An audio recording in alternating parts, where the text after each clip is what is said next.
Ini hari yang luar biasa. Hari Paskah. Haleluya. Selamat Hari Paskah. Haleluya. Yes. Kita biar mengerti sedikit tentang Paskah, kita baca Keluaran 12:21. Biar lebih mengerti sedikit. Keluaran 12:21, saya baca yang 21, nanti jemaat ayat yang ke-22. Lalu Musa memanggil semua tua-tua Israel serta berkata kepada mereka, pergilah, ambillah kambing domba untuk kaummu dan sembelilah anak domba Paskah. Ayat 22, ya.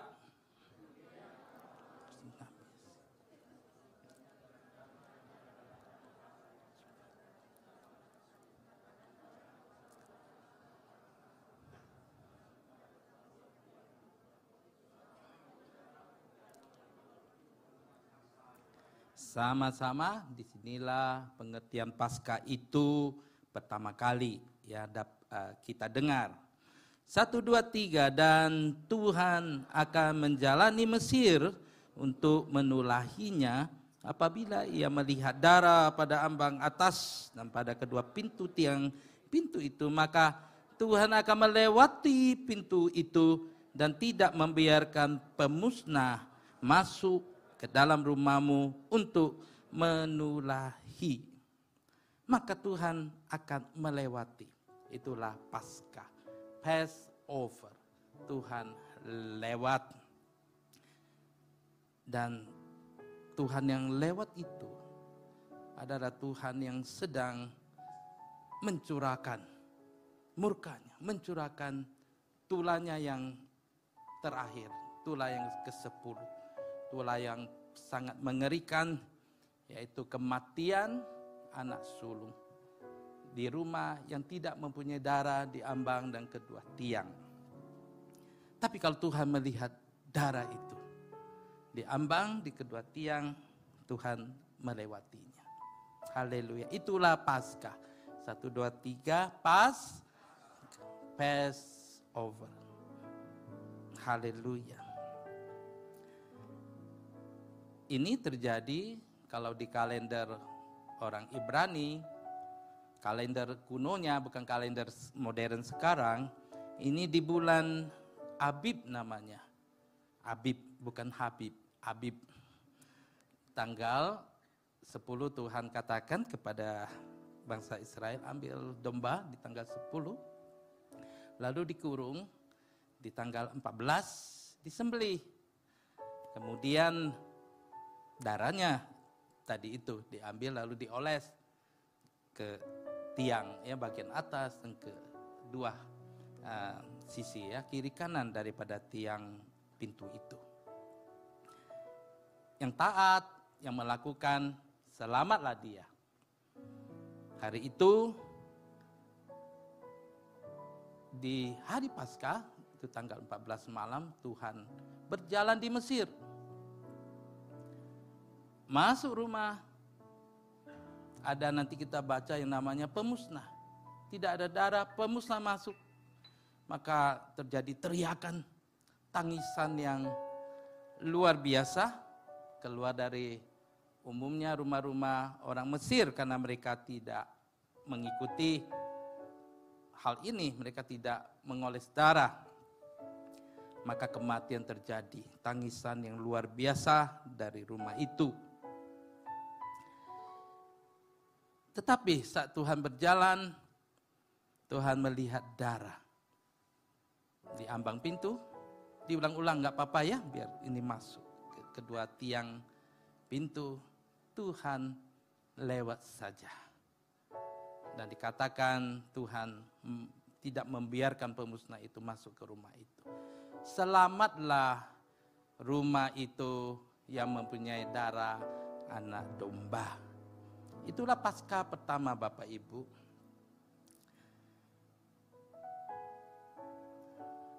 Dan ini yang kita rayakan hari ini adalah Paskah yang terjadi 1400 tahun kemudian. Di tanggal yang sama, tanggal 14 bulan Abib, Kristus disalibkan bagi kita. Persis di hari yang sama. Itulah anak domba Allah yang sejati. Yang Tuhan persiapkan. Yang dulu itu bayangan saja. Domba yang mati menggantikan anak sulung. Tetapi pasca yang terjadi di saat Kristus disalibkan, anak domba Allah menggantikan seluruh umat manusia. Kita semua yang percaya beri tepuk tangan bagi Tuhan. Haleluya. Roma 3 ayat 25. Ayat yang paralel dengan ayat yang pertama tadi yang kita baca. Ini adalah Paskah yang kita rayakan. Roma 3:25. Kristus Yesus telah ditentukan Allah menjadi jalan pendamaian karena iman dan dalam darahnya. Hal ini dibuatnya untuk menunjukkan keadilannya. Tuhan itu adil. Ada dosa harus dihukum. Tapi kalau ada anak domba yang menggantikan kita, dosanya ditimpakan kepada anak domba yang disembelih itu. Karena ia telah membiarkan dosa-dosa yang telah terjadi. Dosa ada dahulunya sebenarnya, yang telah terjadi. Ya. Pada masa kesabarannya. Terjemahan yang lebih baik, Tuhan dalam kesabarannya melewatkan dosa-dosa yang sudah terjadi. Itu terjemahan yang lebih baik. Bisa dibaca di King James, NIV. God pass over. Tuhan pasca dosa-dosa yang telah terjadi. Kita selesaikan dulu ayat 26. Maksudnya ialah untuk menunjukkan keadilannya pada masa ini.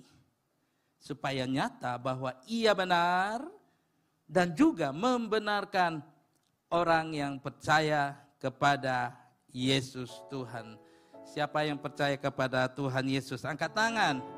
Engkau mempunyai darah dalam kehidupanmu. Maka Tuhan, Paskah, Tuhan melewatkan dosa-dosa yang engkau sudah lakukan. Dulu, sekarang, dan jangan lagi.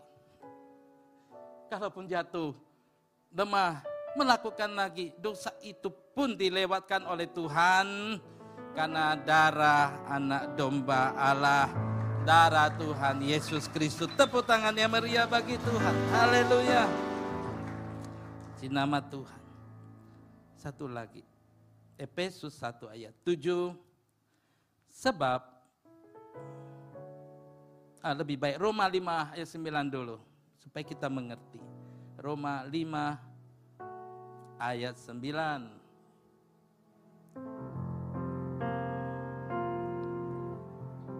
Bukan dengan barang fana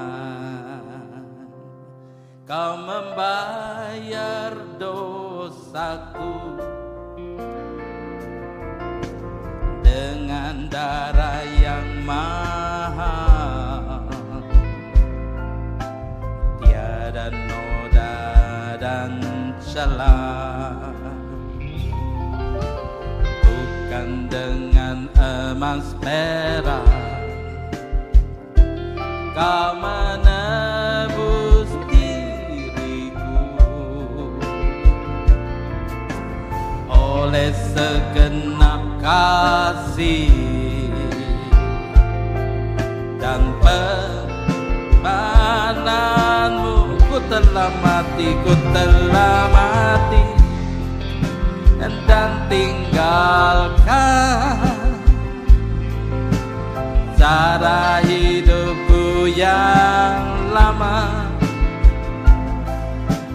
Semuanya sia-sia dan tak berarti lagi hidup ini.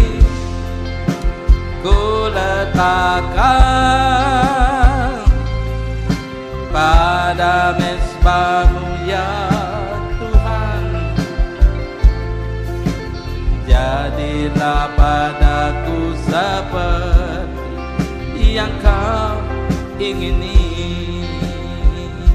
Haleluya.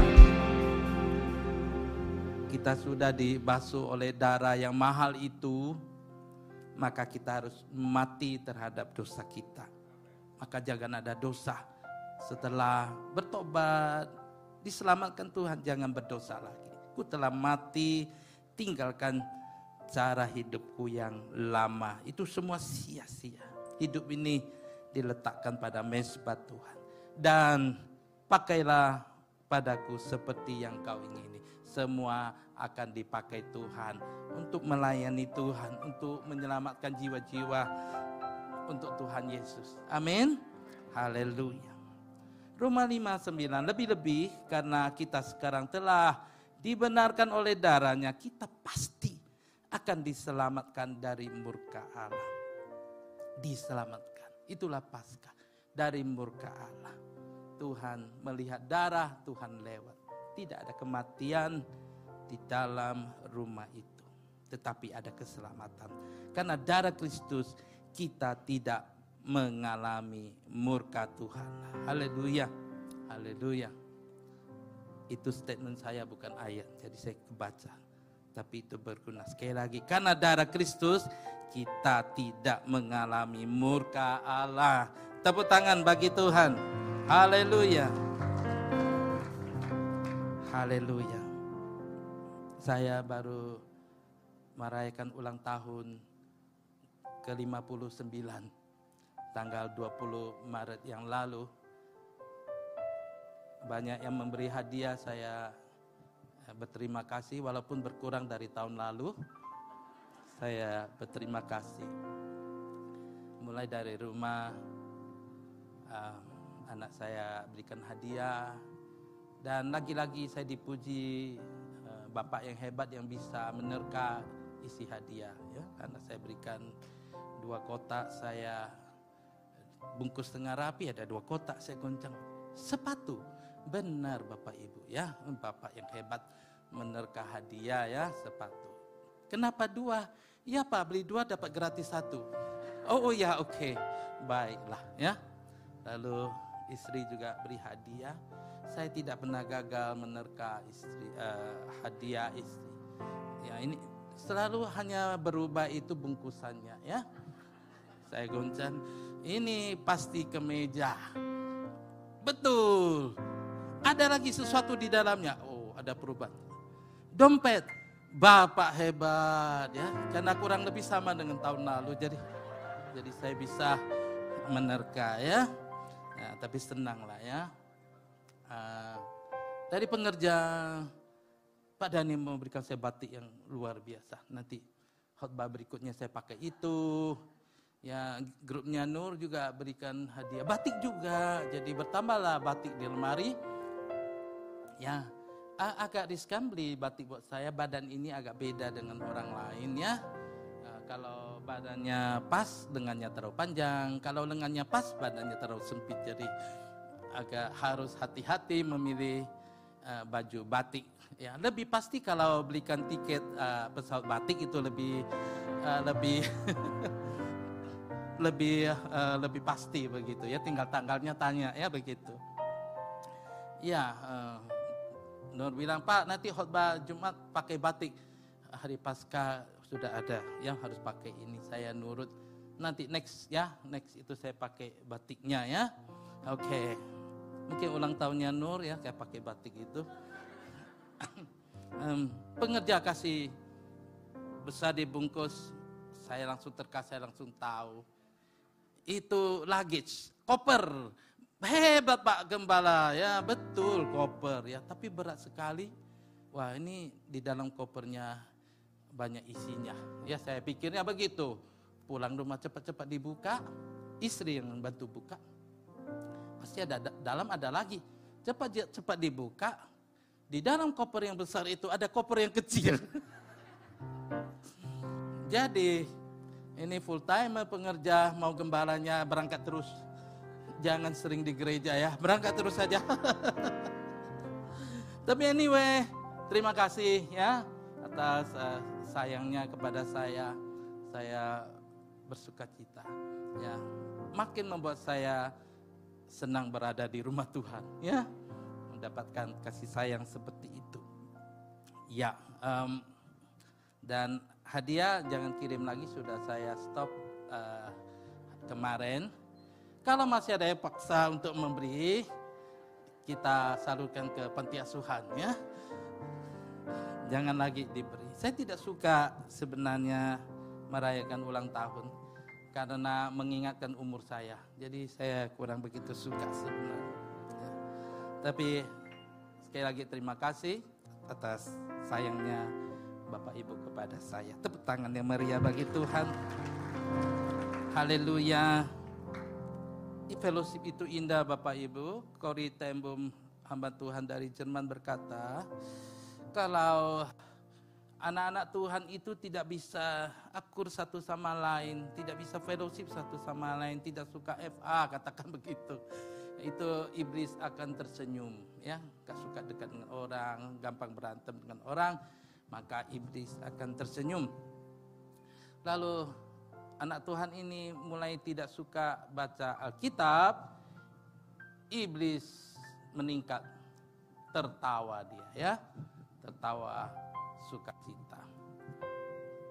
Lalu anak Tuhan ini mulai tidak suka berdoa, iblisnya akan berloncat-loncat kegirangan ya, karena anak Tuhan ini tidak bisa berfellowship, tidak suka baca firman Tuhan, tidak suka berdoa. Iblis pesta ya bersama gengnya, mereka berhasil. Tapi itu tidak ada di tempat ini, amin. Adanya di Jerman, di tempat Ibu Corrie ten Boom itu ya, tidak di sini. Haleluya. Kita lanjut. Ada hal yang saya dapatkan dan ini indah dari peristiwa Paskah ini. Kita lanjut di ayat 23. Bagian terakhir. 23 bagian terakhir. Bukan berarti khotbahnya berakhir Bapak Ibu. Kita akan baca. Saya minum dulu.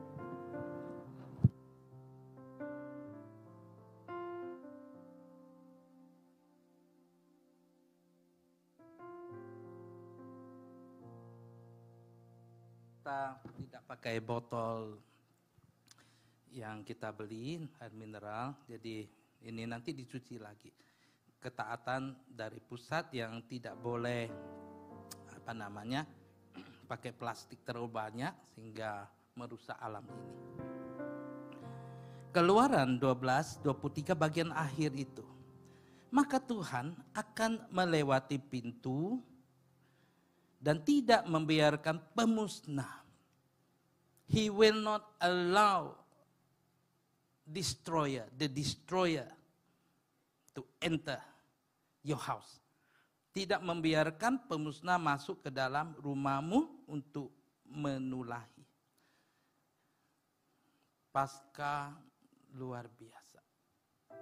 Karena darah yang kita oleskan, yang bangsa Israel oleskan di atas pintu, di kiri kanan tiang pintu, Tuhan lewat, tidak mencurahkan hukuman, tidak menjatuhkan hukuman kepada isi keluarga itu.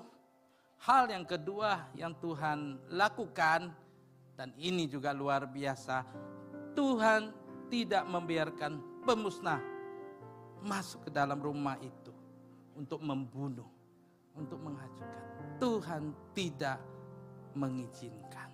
Terjemahan lain, Tuhan tidak membiarkan, itu sama. Jadi ada dua terjemahan.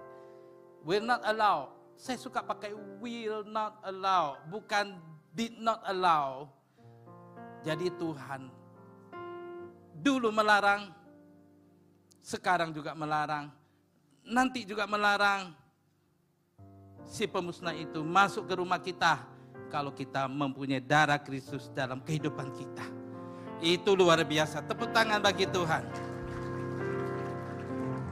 Bapak Ibu, karena salib, maka iblis, si pemusnah, tidak diizinkan Tuhan untuk menghancurkan kehidupanmu.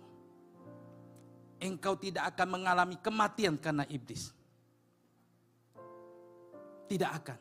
Hidupmu tidak akan dihancurkan oleh si pemusnah ini karena ada darah yang engkau terima dari Tuhan Yesus.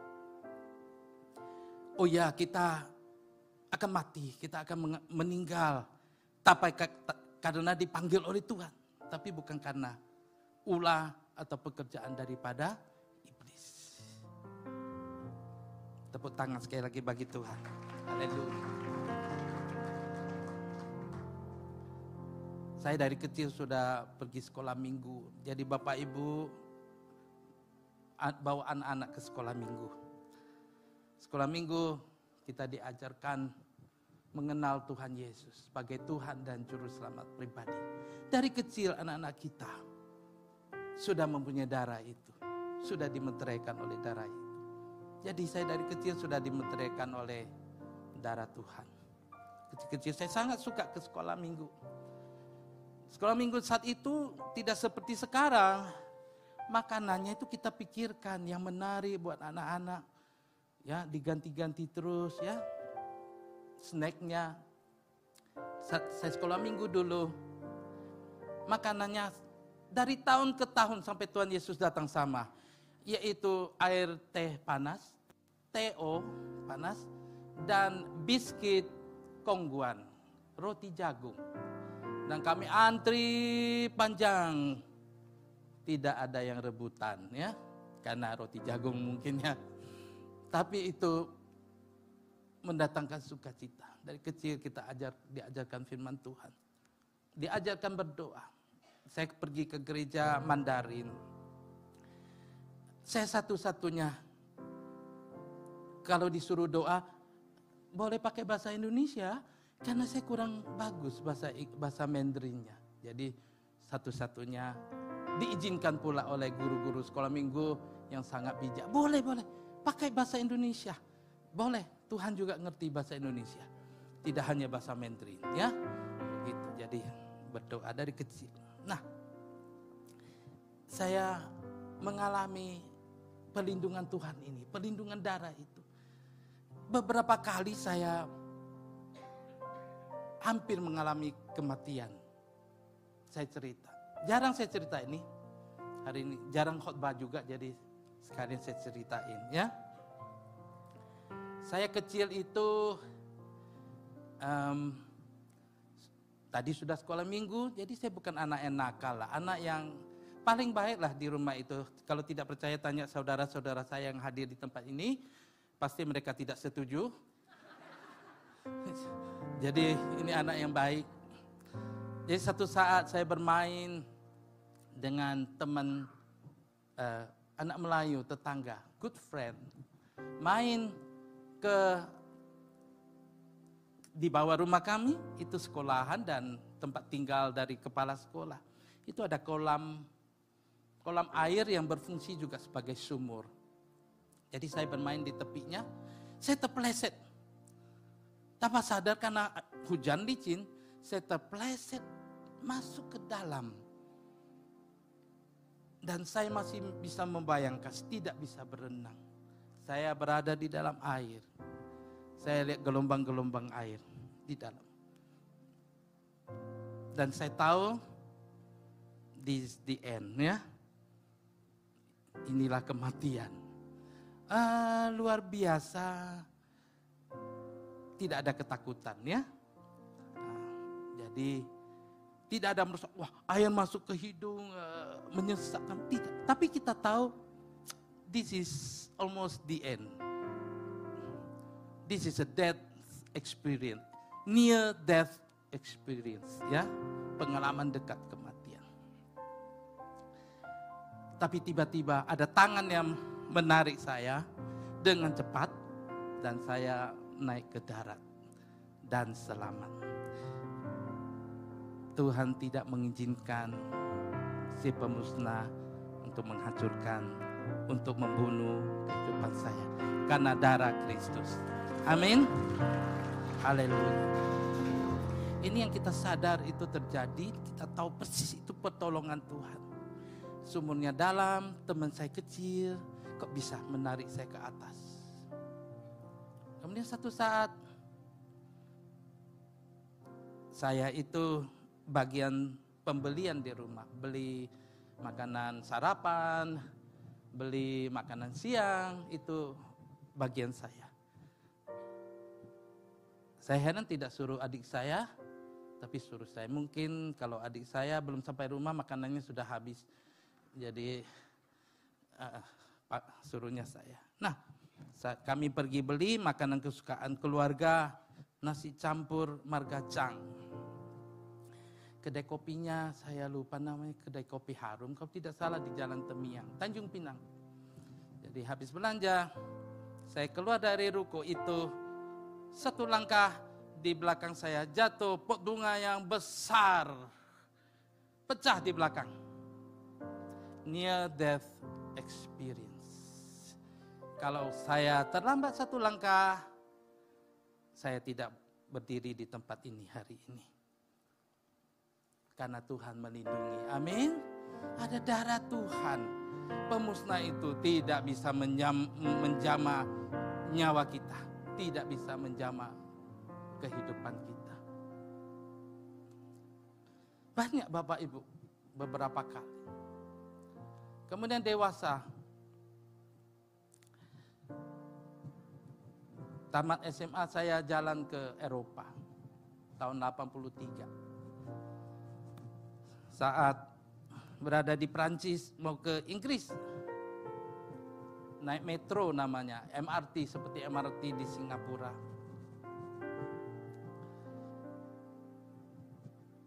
Mau kembali ke Inggris dari Prancis. Baru naik ke MRT-nya atau metro namanya. Baru jalan metronya terdengar ledakan. Dua keras sekali. Metronya berhenti. Semua lari keluar, saya lari keluar dan saya lihat ke belakang, gerbong di belakang dibom orang. Saat itu masih terjadi teroris. Buka aja di di internet, banyak sekali tindakan teroris. Kalau saya berada di gerbong belakang, saya sudah mati. Saya berada di depan. Semua lari, saya masih ingat. Kabur semuanya, saya masih melihat. Kebetulan itu orang hitam besar, masih sempat untuk merampok orang-orang bule itu. Saya lewat, lalu si perampok ini berkata, 2-3 orang besar badannya, go away. Oh, saya lari cepat sekali, meninggalkan tempat itu. Itu perlindungan Tuhan, karena saya memiliki darah Kristus. Amin. Ada beberapa lagi, itu yang sadar bahwa ada perlindungan Tuhan atas kehidupan anak-anak Tuhan. Pasti nanti kita akan tahu, Tuhan akan beritahu saat kita bertemu dengan Tuhan. Banyak kejadian sebenarnya kita diluputkan. Tuhan tidak izinkan pemusnah itu untuk menghancurkan kehidupan kita. Nanti kita dengar dari Tuhan, kita akan berkata, wow Tuhan, terima kasih Tuhan. Saya tidak tahu rupanya hari itu Tuhan meluputkan saya. Kadang-kadang kita juga pikir kita naik pesawat, kan kami pernah naik pesawat dari Timur Tengah, lalu pesawatnya besar, tiba-tiba drop, saya rasa puluhan kaki, ya semua berteriak, yang pandai ngaji, yang Pentakosta berbahasa lidah, si pramugari sudah jatuh di lantai. Kemudian pesawat stabil kembali. Itu pasti pertolongan Tuhan juga. Istri saya pas ada di sana langsung pikir habislah. Karena kami satu perusahaan 16 orang itu pergi ke Tanah Suci. Jadi istri saya tidak pikir suaminya meninggal atau gimana. Siapa yang pimpin perusahaan nantinya? Itu pikiran istri saya. Semuanya di sini. Pemimpin PM kami di sana. Insinyur di sana, ya siapa yang nanti memimpin perusahaannya? Masih sempat pikir itu. Kami terbang terakhir dari Filipina ke Singapura, beritanya pilotnya sudah berkata masih ada badai di Singapura, kita harap kita sampai, badainya sudah thunderstorm katanya, badai petir, diharapkan kita sampai, petirnya sudah nggak ada, badainya nggak ada. Tapi kenyataannya saat dekat Singapura saya lihat dua di kiri, dua di kanan itu petir-petirnya. Dan kami landing dengan selamat. Itu bukan kebetulan Bapak Ibu, itu juga perlindungan Tuhan. Karena ada darah Kristus dalam kehidupan kita. Haleluya.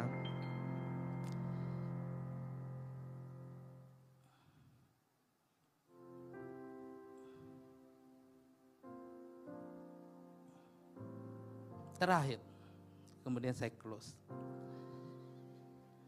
Wahyu 12 ayat 11. Wahyu 12 ayat 11. Kita baca sama-sama ayat yang luar biasa.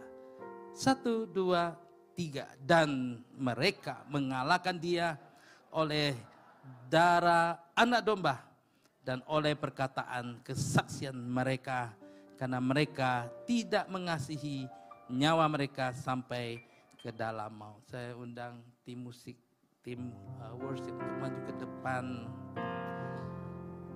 Kuasa kegelapan si pemusnah itu.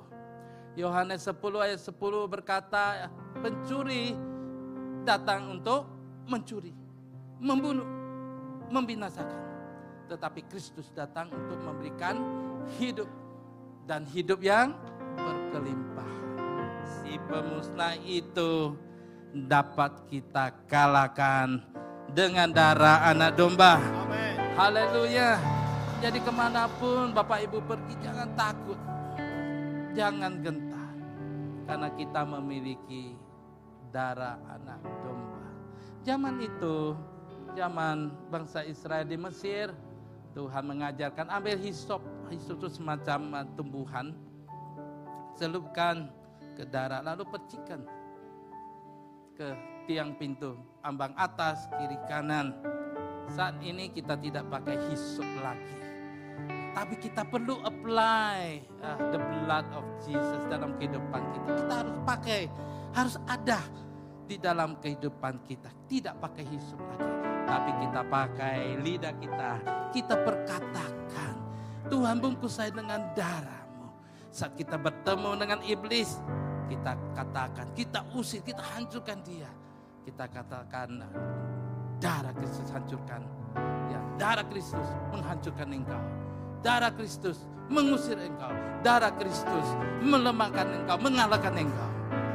Kita perkatakan, tidak pakai hisop, tapi pakai lidah dan mulut kita.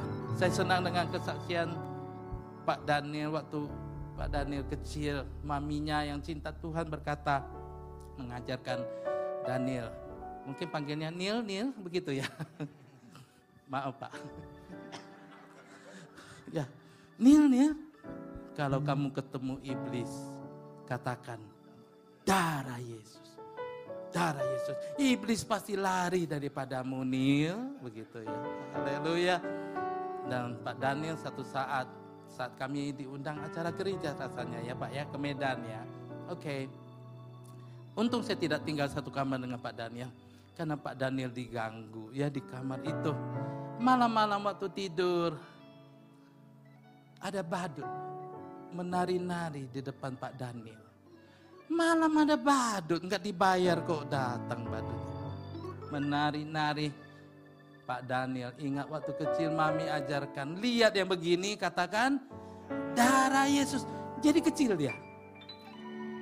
Pak Daniel semangat. Lanjut lagi ya Pak ya, darah Yesus. Lebih kecil lagi, menyusut dia mendengar perkataan darah Kristus. Lanjut lagi, darah Kristus mengecil lagi, kemudian hilang ke dalam dinding. Pagi-pagi bangun, ini hamba Tuhan yang luar biasa. Kalau yang lain udah ketakutan begitu, masih bisa tidur kembali ya, tidur dengan enak. Lalu lihat di dinding itu ada lukisan badut. Badut itu tidak bisa mengganggu Pak Daniel karena darah Kristus. Haleluya, tepuk tangan yang meriah bagi Tuhan. Saya banyak berangkat, jadi kebiasaan saya juga kalau masuk kamar hotel, kalau rasa kurang enak, saya katakan, Tuhan bungkus ruang ini dengan darah-Mu. Bungkus saya juga dengan darah Tuhan. Oh, langsung tidur dengan enak. Ya, saya punya kamar khusus di Gereja Medan, dipersiapkan panitia. Karena saya mau dekat dengan proyek, jadi saya punya kamar khusus. Sekaligus penghematan lah daripada pakai hotel ya. Jadi saya suka di kamar itu. Jadi tidur malam yang pertama itu, lalu besoknya ada pendeta datanya ke saya, Pak Fen, malam-malam gimana? Ada yang ganggu kamu? Ada yang pindahin kamu dari tempat tidur ke lantai? Rupanya kamar itu terkenal. Pendeta pun dipindahkan ke lantai. Jadi enggak ada. Karena kebiasaan saya, kalau ruangannya kurang enak, saya katakan apa? Tuhan bungkus ruang ini dengan darah-Mu.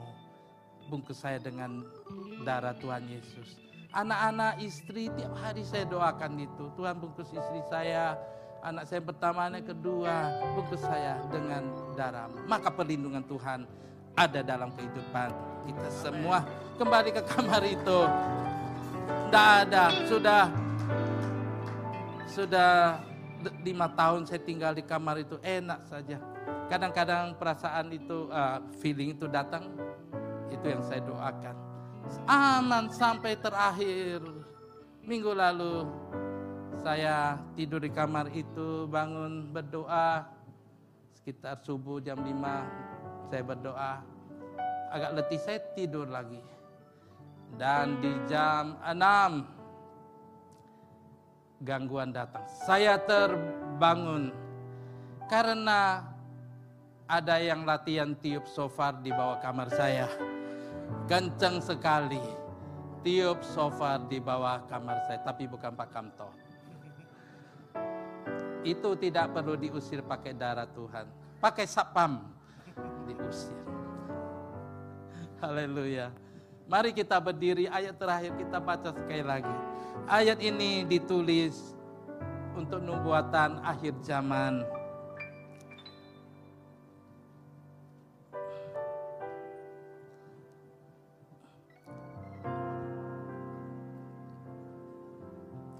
Ayat ini ditulis untuk akhir zaman. Dan mereka akan mengalahkan dia oleh darah anak domba dan oleh perkataan kesaksian mereka. Mereka tidak mengasihi nyawa mereka sampai ke dalam maut. Haleluya. Kita bisa mengalahkan si pemusnah itu dengan darah anak domba. Bahkan di akhir zaman, saat dunia ini akan berlalu, gereja Tuhan mengalahkan iblis itu oleh darah anak domba. Haleluya, tepuk tangan yang meriah bagi Tuhan. Oleh darah anak domba, oleh kesaksian kita,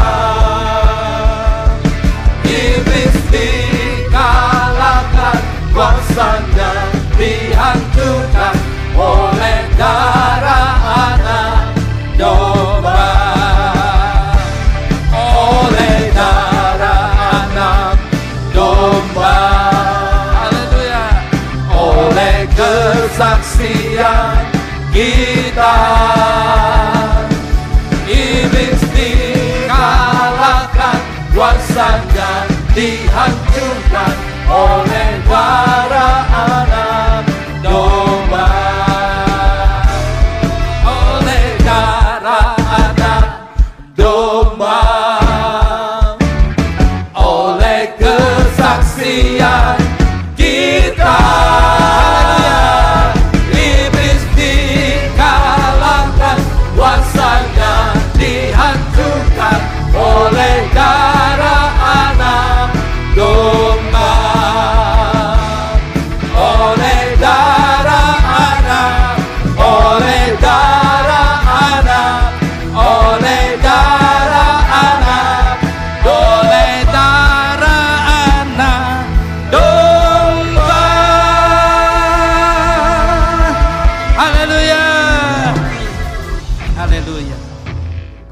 Kita akan masuk dalam perjamuan kudus. Mari saya undang yang